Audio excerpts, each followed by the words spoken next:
Well, good morning and happy weekend before Thanksgiving. I pray your heart is filled with thanksgiving for God's faithfulness and His goodness to you and to all of us. I was getting ready in my mind to open up the 1 Corinthians 7 passage, and a psalm came to my mind from Psalm 133 that says, "Where can I go from your spirit? Where can I flee from your presence? If I ascend to heaven, you're there. If I make my bed in the grave, you're there. If I take the wings of the morning and dwell in the uttermost parts of the sea, even there your hand shall lead me, and your right hand shall hold me. If I say the darkness shall cover me, and the light about me shall be night, even the darkness is not dark to you, and the night is as bright as the day, for darkness is as light with you. Where can I go from your presence?" What's the answer to that? Nowhere. You can go nowhere outside of the presence of God, which with great assurance we can say God is with us right here. We worship Him. He's here to meet with you as you meet with Him.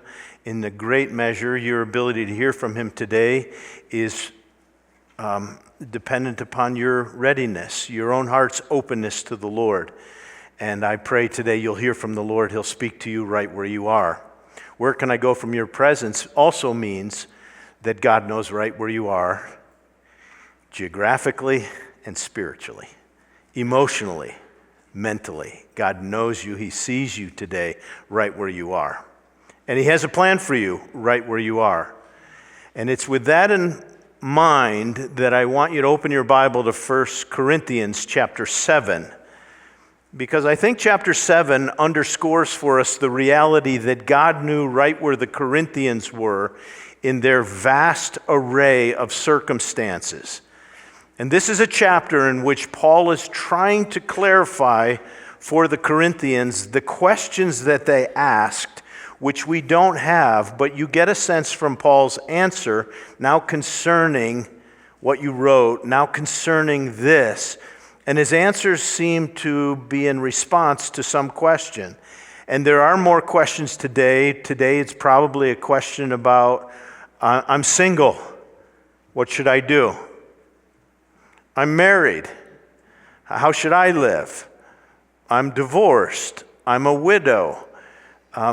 And I think there was a sense in the church that once people came to Christ, they said, well, I should really change my circumstances. Now that I'm a Christian, I should probably, get rid of you-know-who.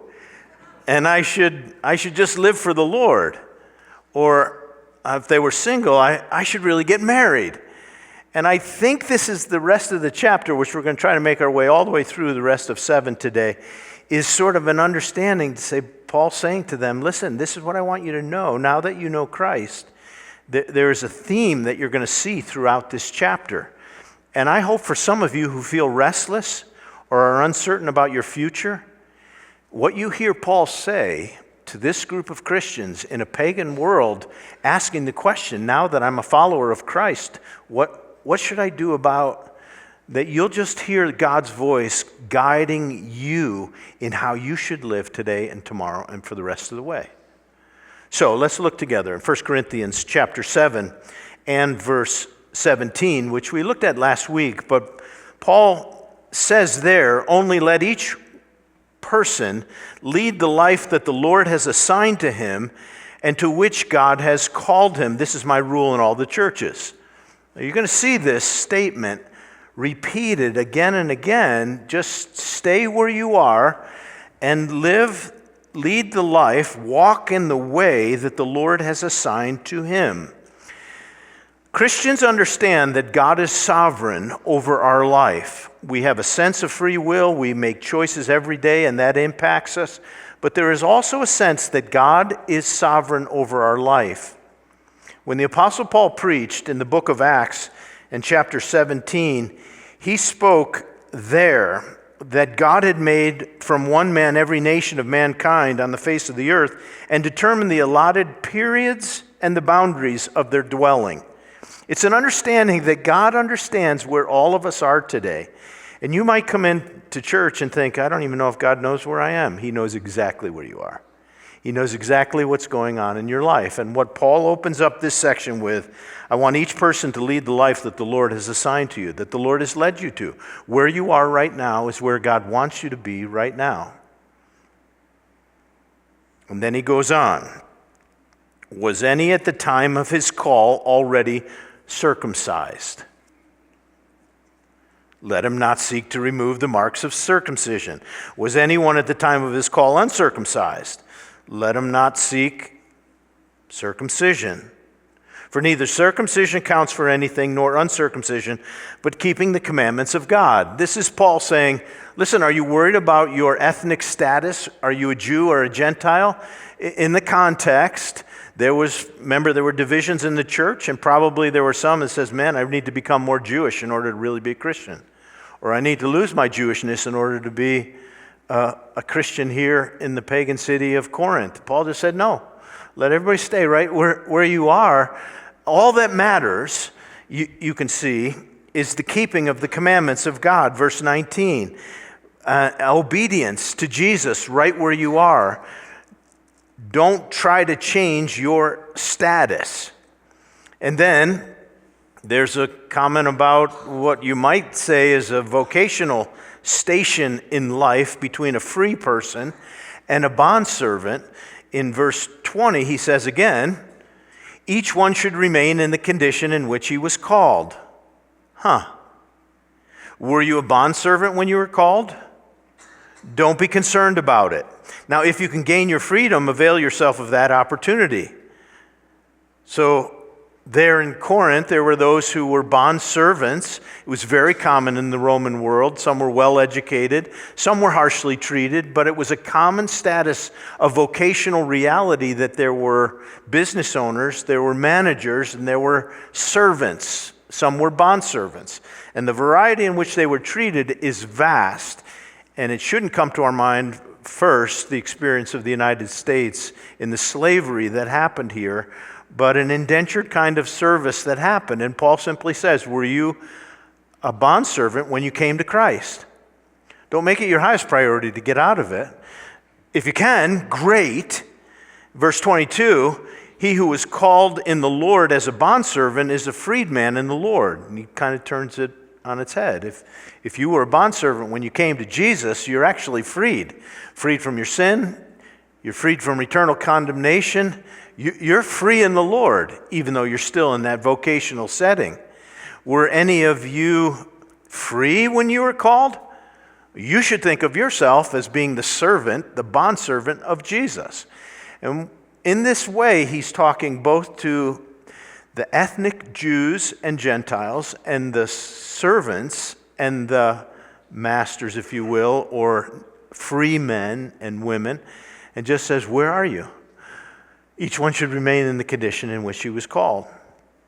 Now, Paul's not underscoring this indentured kind of lifestyle. He says very clearly here, if you can get free of that, you should.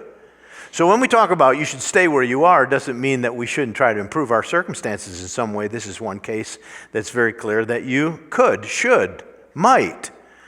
But he's really setting up sort of an expectation that I have to be different. I have to change my circumstances in order to be right with the Lord and to be where the Lord wants me. Verse 23 says, you were bought with a price, but don't become the bondservants of men. Verse 24, so brothers, in whatever condition each was called, let him remain with God. I think really what Paul is saying is just don't rush to try to change your circumstances as soon as you come to Jesus. God may have you there for his purposes. God may have you right where you are for his purposes. That's a good thought to think about. You think about Joseph in the Old Testament, and you say, is there anybody in the Old Testament that comes to your mind that probably wished he could get out of his circumstances as quickly as possible? And Joseph comes to my mind of being imprisoned in Egypt. And it's right there that God works and brings about a redemption for Israel, and it becomes a prototype of being in a place that may not feel the best, but God is working there in the midst of it. Look where God's working around you. And remember, sort of the bigger reality is your relationship to Jesus. Everybody clear on that? So there's Paul talking about your status and your station in life. And now he's going to talk about the seasons of marriage, beginning in verse 25. Now concerning the betrothed, I have no command from the Lord, which simply means the Lord hasn't spoken about this in a way that Paul could remember or knew, but I'm going to give you my judgment as one by the Lord's mercy is trustworthy. I'm going to tell you what I think as an apostle. So this is the level of Paul saying, weighing in as the apostle, I'm going to give you my guidance over your present position and your thinking. Verse 26, I think that in view of the present distress, it is good for a person to remain as he is. And that's the fourth time in a few verses where Paul's saying, just stay where you are. And what I want you to see is that because of the present distress, what was going on in Corinth, it was about 10 years from the writing of this book that Nero really broke out and created all the persecution for the early Christian church. And I think Paul saw that coming, and he had already experienced much of it himself.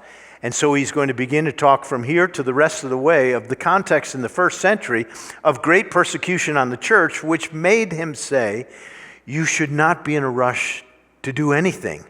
If you came to the Lord as a single person or as a married person or as a divorced person or as a widow, just stay where you are. Follow the Lord. Obey the Lord. And he's going to make provision for change of marital status here also. But I want you to circle in your Bible the word betrothed. Betrothed is the Greek word parthenos. And parthenos was a person who had not yet married, which possibly employed virginity, an unmarried person. But many scholars interpret parthenos as referring not only to those who never married, but also to widows and widowers who had not remarried. And I think Paul is using this word here, the meaning of an unmarried person who are not necessarily virgins, is well attested in Greek literature around that time. All that to say that what Paul is talking is the whole category of unmarried, which I think he may specify later in closer proximity to someone who's never been married. But the question they must have asked, because he says now concerning, must have been, what should those of us who are unmarried do?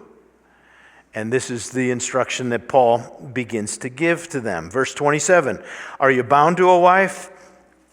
Don't seek to be free. That's underscoring the same message that he's given. One man, one woman for life. Are you married to somebody? Don't try to get out of it. Everybody said, you say, no, that's God's plan for us. Are you married? Don't try to get free. Are you free from a wife? Don't seek a wife. Again, what's he saying? There's a present distress coming. Just stay where you are. But if you do marry, okay, so this is the provision. If you do marry, you have not sinned. And if a betrothed woman marries, she has not sinned. Yet those who marry will have many troubles. There you go. Now everybody says. And I want to spare you from that. So whatever he's saying about marriage is like, marriage is going to be hard. Marriage is going to have conflict. He's moving them to think, God sees me right where I am. He knows me right where I am. I should stay where I am. If I marry as a single person, that's great. He's already made the case of marriage in the plan of God. And for most people, that is the aspiration.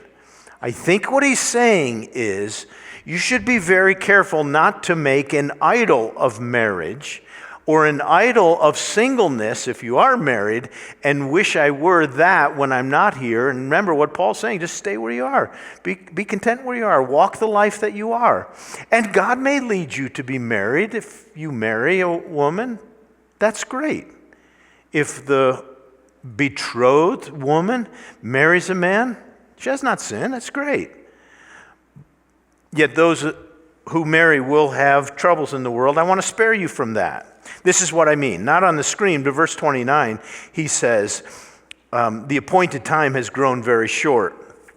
You can see in verse 29, the time is short, and the present form of this world at the end of verse 31 is passing away. If you're watching, we're not going to pick apart all of these options in here, but what Paul says here is that the time is short, this world is passing away, there are going to be troubles, there is a distress coming. I think he's trying to prepare the first century church for the inevitability of persecution, and he's just trying to prepare them. And so he goes through in 29 to 31, those who are married should think as if they weren't, and those who were weeping as if they weren't weeping, rejoicing if they weren't rejoicing, those with money is not trying to spend it, and those in business not dealing with all of those. He talks about their emotional framework, their marital framework, their business framework, and their financial framework. And he said, you should be careful. I think what he's saying is those things should not be the highest priority in your life. None of those. What's the highest priority of life? This is what he's moving toward. He's moving toward undivided, our series title, attention to Christ and following him. And you'll have emotional times where you weep and you rejoice. You'll have times in marriage which are great and are challenging. You'll have times where you're dealing with finances in great ways or in scarcity. You'll have business endeavors. But you should just think about while you're doing that you belong to the Lord, the time is short, this world is passing, don't be over enamored with the things of this world.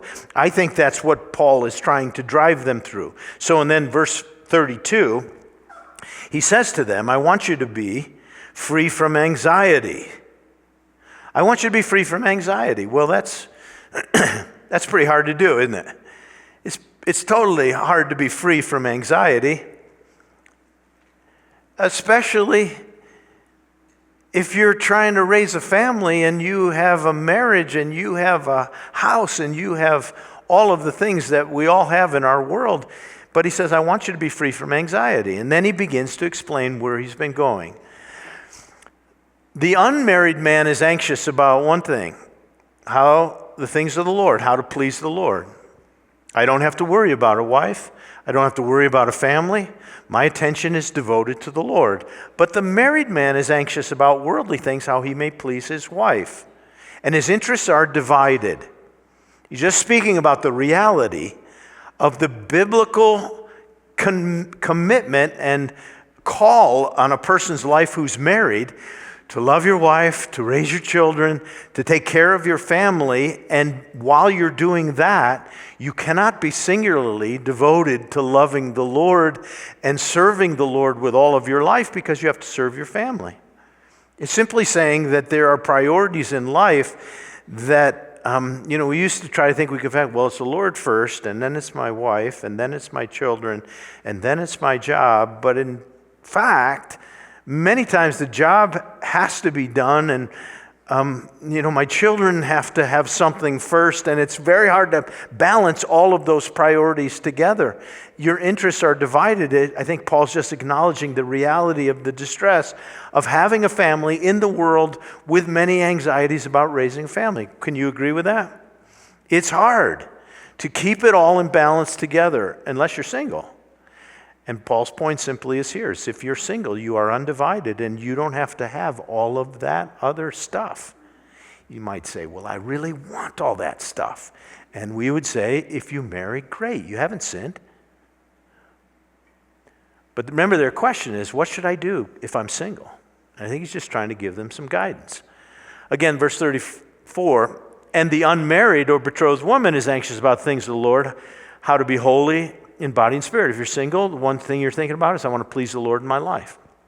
I want the Lord to be honored in my life. And I don't have a husband to worry about. And I don't have children.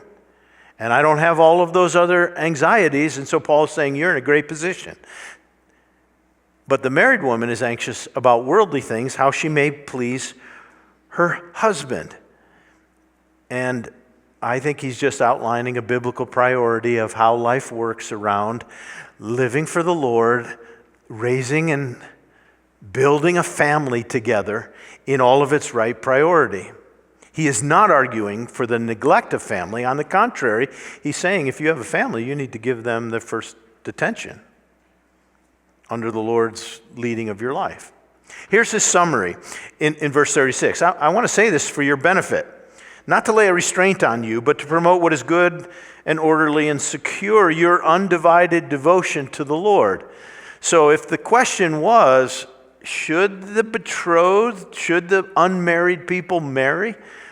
I'm trying to secure your undivided devotion to the Lord.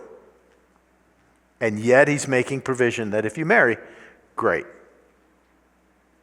Okay, so we're jumping in a context in which they're answering questions. In verse 36 and 37, he does have this explanation of perhaps, it's hard to say exactly, but a connection between people who may have been, in Jewish custom, already betrothed. Some people think it's a father to his daughter. I'm not sure that that's the right read in this, but there's a statement of behaving properly toward the one you're betrothed to. And if your passions are strong and you really want to get married, he just says, let them marry. It's not a sin. But on the other hand, if you're single but engaged or betrothed to someone, or you think your father has arranged a marriage for you and you're under control and you want to serve the Lord and don't get married, that's great too. Verse 38 is sort of the conclusion of verse 36 and 37. So he who marries his betrothed does well, and he who refrains from marriage will do even better. Says who? You can hear, Paul's sharing. You'll do better. Okay, why will they do better? Because the world is passing, the time is short, distress is coming, and there are troubles of trying to raise a family in the first century under persecution. I think that's what's in Paul's mind. So he's trying to guide them all there. Verse 39 says, a wife is bound to her husband as long as he lives, but if her husband dies, she's free to be remarried, to whomever she wishes, only in the Lord. So if a marriage terminates in death of one of the spouses, the other is free to be remarried, with this caveat, only in the Lord. Marry someone who loves the Lord as you do. And then again, Paul says, yet in my judgment, she's happier if she remains as she is, and I think I have the Spirit of the Lord. And, they might have said, well, thanks for sharing. I really want to get remarried. The whole provision here is you can get remarried. Paul is trying to coach them to say, this is the world in which you're living. And if you're asking the question, now that I'm a Christian, what should I do? You hear this theme, just stay where you are. Walk with the Lord. Make your life a life of obedience. Have undivided devotion to the Lord. If you marry, you have not sinned. Great. Raise your family with undivided devotion to the Lord to the best of your ability as you balance all of life and work and finance and children and marriage. You see, the gospel comes to us right where we are, right as we are.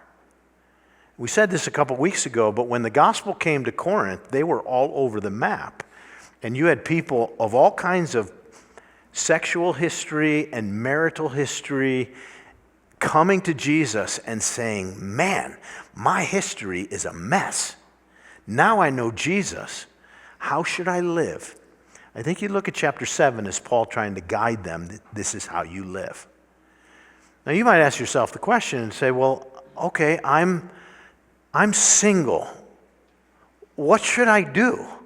Or I'm single again, and I wish I were married, or I'm thankful I am single.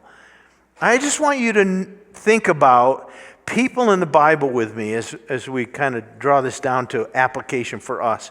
People in the Bible who God met right where they are in some of these circumstances, and God used them in an incredible way.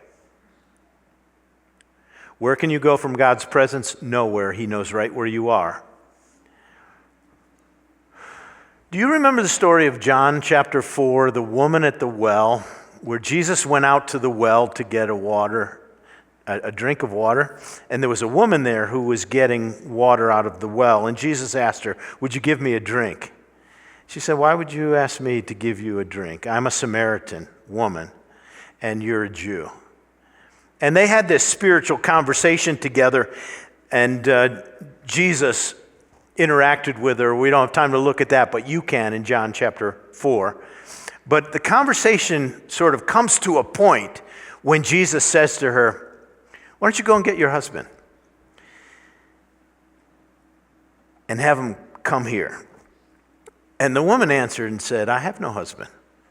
And Jesus said to her, "You're right in saying, 'I have no husband,' for you've had 5, and the one you have now is not your husband. What you said is true."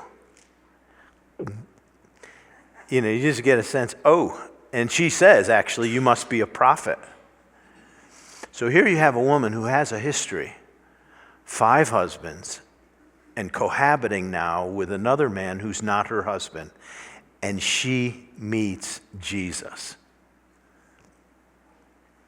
And he changes her life, and he loves her right where she is. He knows who she is. He knows what her life is all about. And he communicates his love to her in such a way that he gently leads her to himself, and she becomes a witness to the good news about Jesus as a person with a broken past. So that in verse 28 and 29, the woman left her water jar and went away into town and said to the people, "Come see a man who told me all that I ever did. Can this be the Christ?" She becomes the immediate vessel in her place of brokenness that Jesus fills and then sends her out to go be a witness. You say, "My life is so broken, God could never use me." Really? How about this? And she goes back into town, so that in verse 39, many of the Samaritans from that town believed in him because of the woman's testimony. "He told me all that I ever did." Jesus knows all that you ever did, and he's gracious and forgiving and transforming. And everybody, how about that? I just want you to know that you may come into church and say, they're talking about marriage, they're talking about sexual purity, they're talking about God's plan for human sexuality. I have a history. Yeah, great. We all do, and God sees you where you are. He knows you as you are, and his grace is for you as you are, whether you're single, married, divorced, widowed, hopeful, discouraged. He sees you. And the woman at the well, with many marriages and divorces, is a glorious picture of the grace of God. How about the story of Onesimus? Onesimus is told in the book of Philemon. Onesimus was a runaway bondservant. He escaped his master and ran to Rome, and he met the Apostle Paul, and Paul led him to Jesus. And of Onesimus, it actually says that Paul led him to the Lord.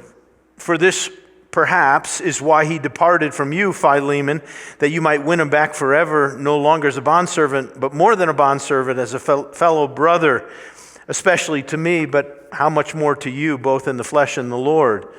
Paul had been the one to appeal to Philemon, the bondservant owner, and to receive him back. It's a beautiful picture, and Onesimus is called a faithful brother and a helpful worker, and he encourages Philemon to welcome him back, and apparently he does. I just look at it and say, okay, where was Philemon when he found the Lord? He was a runaway bondservant under judgment.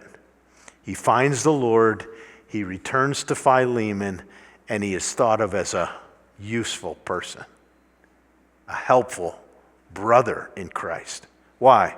Because God saw him where he was, as he is, and his grace was on him. If you want one more little story, how about the Christmas story in Luke chapter 2? In Luke chapter 2, Anna is found in the temple, and at the birth of Jesus, and she was advanced in years, having lived with a husband for 7 years when she was a virgin. So let's say in that era, if maybe 17, could have been 16, could have been 18, but let's say 17. She got married, was married for 7 years, and at the age of 24, she's a widow. And there was a widow then till the age of 84, 60 years a widow. And she did not depart from the temple, worshiping with fasting night and day. Coming up at that very hour, she began to give thanks to God and to speak of him and all who were waiting for the redemption of Jerusalem.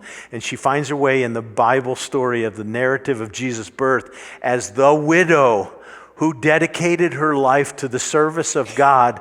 And God saw her as she was, a widow, where she was, and he used her. Are you getting the picture? The picture is it doesn't matter altogether about your history. The book of 1 Corinthians in chapter 7 is to address people who are asking the question, what do I do now? And what you do now is you see yourself, I know where I am, and God sees me. And he asks of me, in light of the culture we're in, is to be obedient to him. He may lead me to be married. He may keep me married, I pray. I may be widowed or a widower, but God sees me where I am, and he can use me where I am. And that's what I think we should think about as we read 1 Corinthians 7. Thanks for joining us for our series in 1 Corinthians, Undivided. If you found this video helpful, click the like button and subscribe to our channel. It helps more people discover resources like this from Calvary Bible Church. Learn more about us at calvarybible.com, and join us again next week as we discover our identity, purpose, and unity in Jesus Christ.